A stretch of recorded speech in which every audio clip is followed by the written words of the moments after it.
पर्व रक्षाबंधन की हार्दिक शुभकामनाएं। आप सभी लोगों ने आज बच्चों को, बहुत सारे लोगों ने रक्षाबंधन बांधा, तो आपने अपना भाई माना होगा, इसीलिए आपने बांधा। ये बहुत पवित्र बंधन होता है, ठीक है। इसमें नहीं होता है कि सोने का चांदी का, जो लोग सोने और चांदी का बांधते हैं वो कोई रक्षाबंधन नहीं होता है, क्योंकि रक्षाबंधन में धागे के बहुमूल्य को बताया गया है और ये रिश्ता बड़े अनमोल होते हैं। आप उन दो लोगों से आप समझ सकते हैं जिनके पास भाई ना हो, जिनके पास बहन ना हो। और जब रक्षाबंधन का त्यौहार आता है तो उनकी क्या नाम है, दिल से आप पूछेंगे तो आपको जरूर पता चलेगा कि एक भाई और बहन की आवश्यकता कितनी बड़ी होती है।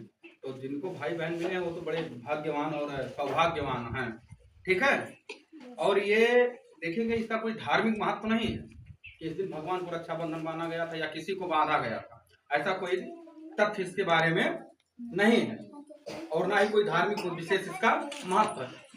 बस इसको किस लिए बनाया जाता है कि साल में अगर एक बार हम अपने भाई अपने बहन को इस प्रकार से सेलिब्रेशन करते हैं तो जो मेरा मन है, जो मेरा हृदय है, हमेशा एक लगाव बना रहता है। जैसे आज की दुनिया में आप लोग देखते होंगे रिश्तेदारों के यहाँ आना जाना क्यों कम हो गया, इसलिए कम हो गया क्योंकि मोबाइल फोन आ गए।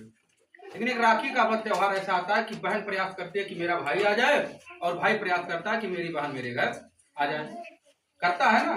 और आप जाते हैं और एक दूसरे को बांधते हैं। इसका मतलब नहीं कोई आपको रक्षाबंधन बांध रहा है तो आप उसको पैसा दीजिए, ये नहीं है। ये अनमोल पर्व है और इसमें ये चीज सीखा जाता है कि आपके और आपके भाई के बीच का जो प्रेम है और बढ़ता, लगाव बढ़ता, आवश्यकता उसकी बढ़ती है कि हमेशा अपनी बहन की आप मदद करनी चाहिए।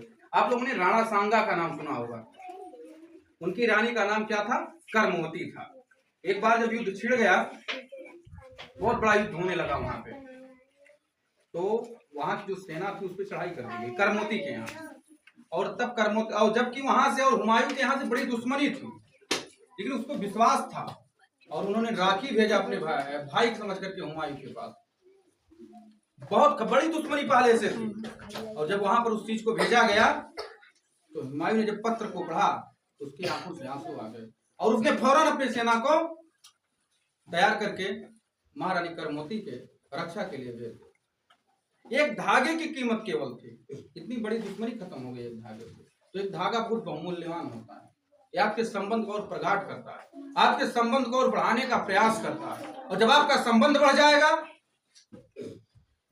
तो आपका प्रेम बढ़ेगा, प्रेम बढ़ेगा तो आपकी आवश्यकता बढ़ेगी, आपकी आवश्यकता बढ़ेगी तो आपका लगाव बढ़ेगा। जब आपकी लगाव बढ़ेगी तो जब भाई को बहन की आवश्यकता पड़ेगी मदद की तो बहन मदद करेगी, और जब बहन को भाई की आवश्यकता पड़ेगी तो भाई मदद करेगी। इस चीज को अपने दिल में, इस चीज को अपने मन में, इस चीज को अपने हृदय में हमेशा रखना चाहिए कि जो भी मेरे नजरों में दिख रहा है वो मेरा भाई है और हमें उसके साथ भाई जैसा व्यवहार करना चाहिए। और भाई के अंदर एक हमेशा कर्तव्यनिष्ठता होनी चाहिए कि हमें अपने बहन को अपना बहन मानना चाहिए, चाहे मेरे घर की हो या अन्य कोई हो, ठीक है। और हमेशा अपने ताकत के अनुसार, अपनी सुविधा के अनुसार, अपने मनोबल के अनुसार आपके हृदय में ये चीजें होनी चाहिए। किसी भी यथा स्थिति में मेरे पास धन है तो धन लेकर के, बल है तो बल लेकर के, शरीर है तो शरीर को लेकर के हमेशा एक दूसरे की मदद के लिए हमें हाजिर रहना चाहिए। इसीलिए त्योहार मनाया जाता है, इसीलिए इस त्योहार को लोगों ने माना है और इसका कोई बहुत बड़ा धार्मिक महत्व नहीं है। तो जैसे आज आप लोगों ने माना रक्षाबंधन एक दूसरे को, तो ठीक है, सबने बांधा है,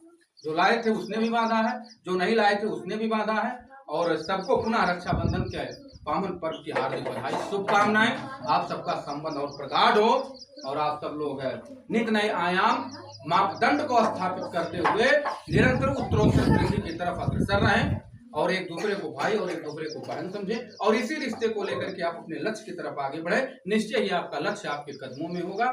और कल आप लोग बहुत प्रेम से, सावधानी पूर्वक, कहीं जा रहे हैं तो भी सावधानी पूर्वक, आ रहे हैं तो भी सावधानी पूर्वक एक दूसरे को सेलिब्रेट करेंगे। तो मेरे तरफ से पुनः आप सबको, मेरे पर्सनल तरफ से आप सबको रक्षाबंधन की हार्दिक शुभकामनाएं एवं बहुत बहुत बधाई, धन्यवाद।